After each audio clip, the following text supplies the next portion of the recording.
Ouh, waouh! J'ai testé et je suis conquise.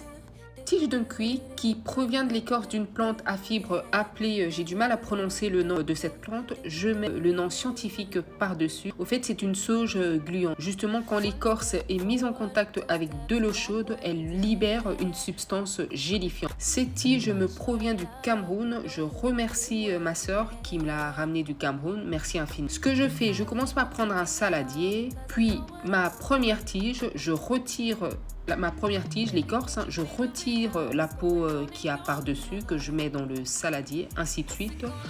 Je retire la deuxième également. Par contre, la partie du milieu, je ne vais pas la garder. Je ne vais pas garder la partie du milieu, je retire que la peau, si je peux appeler comme ça. Après avoir retiré toute la peau, j'ai fait bouillir de l'eau.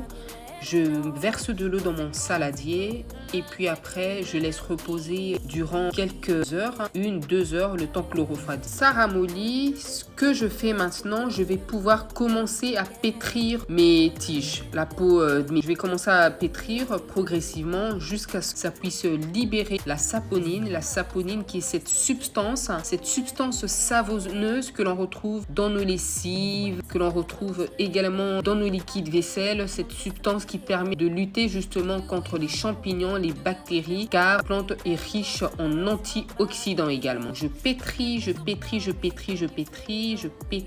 jusqu'à en sorte à récupérer le maximum de gel. Après avoir pétri au maximum, je vais filtrer ma préparation. Vous utilisez soit une passoire ou un tissu pour pouvoir filtrer votre préparation. Ce que j'ai fait quand j'ai préparé cette préparation, j'avais mis très peu d'eau. Attention à la proportion des tiges que vous mettez dans votre saladier. Moi, j'ai mis beaucoup plus de tiges par rapport à l'eau. Donc, une prochaine fois, je mettrai très peu de tiges. La préparation des tiges d'un cuit variera d'une personne à une autre. D'autres personnes feront bouillir ces tiges à l'eau et puis pétriront dans leur préparation, et d'autres vont faire tremper plutôt les tiges de cuit durant toute une nuit. J'ai toujours pour objectif d'apporter du volume, de la brillance, de lutter contre la chute, de la définition de la longueur, et le soin d'aujourd'hui, c'est l'hydratation. C'est à l'application. Ce gel est très épais, c'est par rapport à mon mode de préparation, et en plus de cela, il a refroidi. J'ai eu beaucoup de mal lors de l'application puisque je n'avais pas de récipient approprié ou adapté pour l'application. Donc du coup, j'ai fait avec mes mains. Par contre, au toucher, la sensation que j'ai au toucher par rapport à l'aloe vera au gel de lin, la sensation est à peu près similaire à celle du gel de lin, de par la couleur également, non pas seulement la sensation, mais même le visu par rapport à la couleur est à peu près similaire également au gel de lin. Au toucher, le toucher est vraiment, c'est vraiment gluant. C'est du gluant de chez Gluant. Ça glisse facilement, très facilement, vraiment facilement. Pour celles qui ont l'habitude de faire un démêlage au peigne, ça je n'ai pas essayé, je ne saurais vous dire.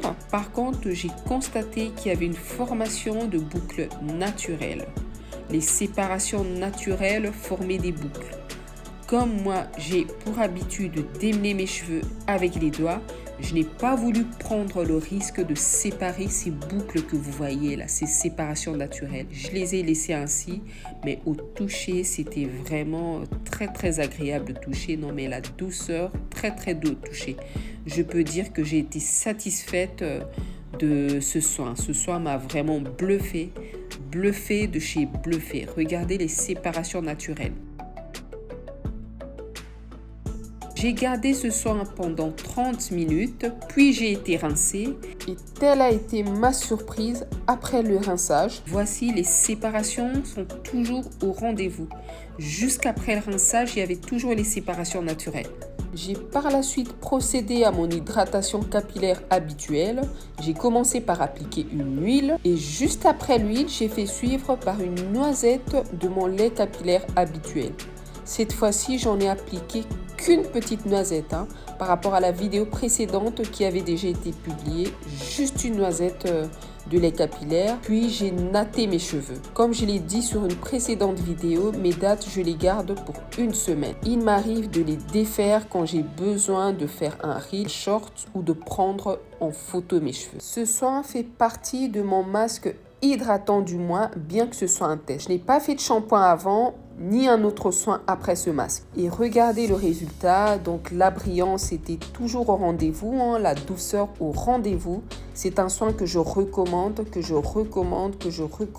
à tout le monde. Testez les tiges de cuir et voyez ce que ça donnera à vos cheveux. En soin hydratant, c'est vraiment parfait.